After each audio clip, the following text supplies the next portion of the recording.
आज इस वीडियो में हम जानने वाले हैं वर्षा ऋतु में यानी रेनी सीजन बारिश की मौसम में हमारे शरीर का ख्याल कैसा रखा जाए, किस तरह के रोग हम इस सीजन में उत्पन्न होते हुए देखते हैं, उसे किस तरह से प्रिवेंट करें, उसका इलाज किस तरह से करें अगर हमें एक रोग है।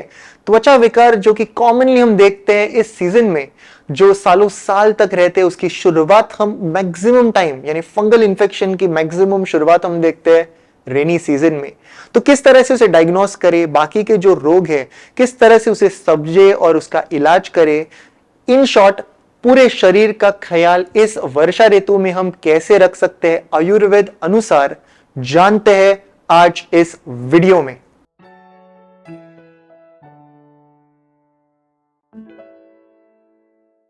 नमस्ते everyone, welcome to Jovees hospital of Ayurveda and aesthetic centre Mumbai. Shravan और भाद्रपद यानी mid July to mid September इसे वर्षा ऋतु यानी रेनी सीजन कहा जाता है। अगर हम सीजन यानी ऋतुचर्या के बारे में अगर जाने, ऋतुचर्या यानी क्या, तो it is the seasonal regimen. Ayurveda में कई रेजिमेन बताए हैं, दिनचर्या यानी डेली रेजिम, हमें हमारा दिन कैसे स्पेंड करना चाहिए, रात्रिचर्या यानी हमारी रात कैसी स्पेंड होनी चाहिए, क्या क्या ख्याल हमें रखना चाहिए।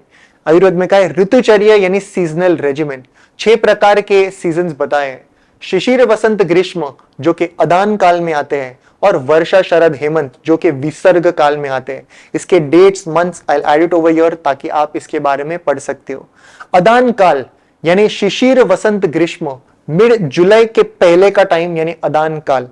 अदान काल खत्म होता है और वर्षा ऋतु यानी रेनी सीजन की शुरुआत होती है।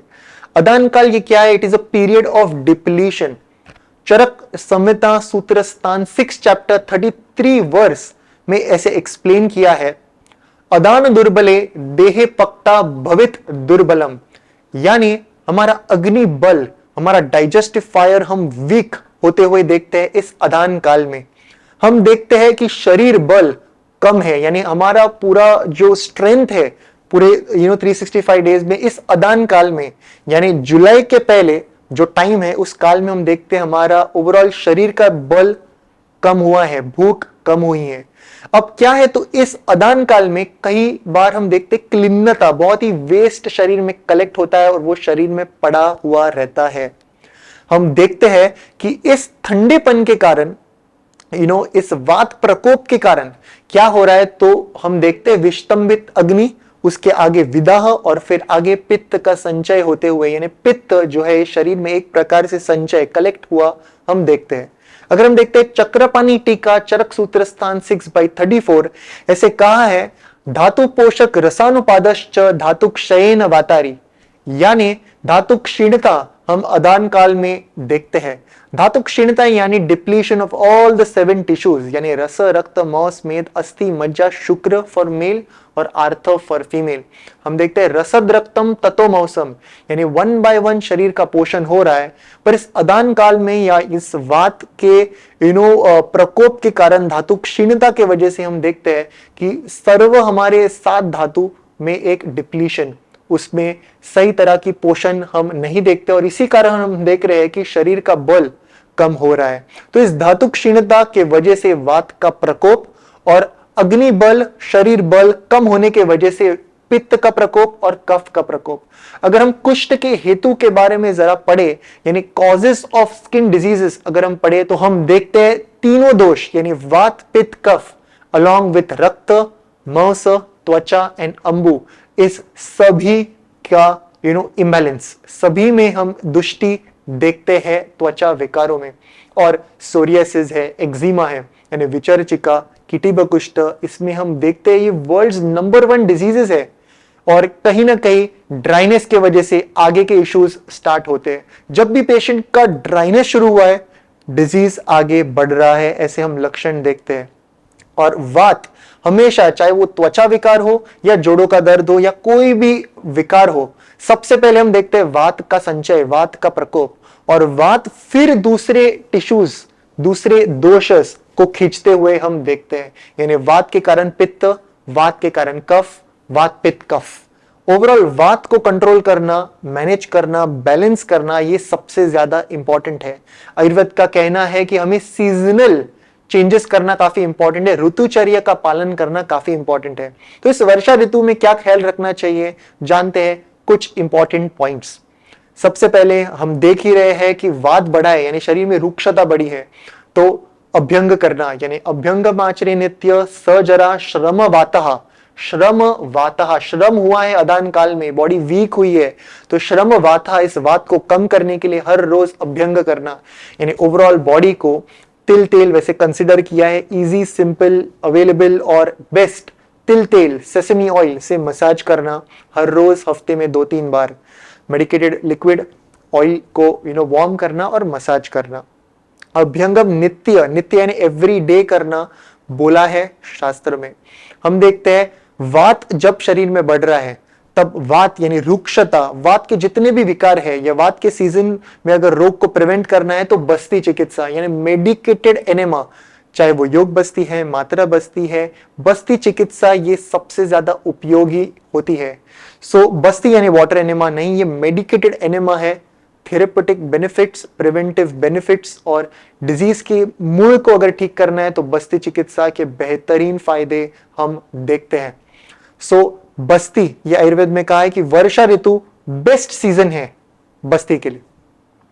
हमें यह भी जानना है कि इस वर्षा ऋतु में हमें डर्टी वाटर, ऐसा पानी कहीं पर कलेक्ट है वहां पर पैर नहीं डालना चाहिए, हाइजीन मेंटेन करना चाहिए। फंगल इन्फेक्शंस काफी कॉमन रहते हैं, त्वचा विकार काफी कॉमन रहते हैं। हम देखते हैं कि दिन में सोना इस सीजन में हमें अवॉइड करना चाहिए, हमारी डाइजेस्टिव प्रोसेस हैम्पर होती है और हम देखते हैं कि हमारा मेटाबॉलिज्म कहीं ना कहीं स्लो डाउन हो रहा है।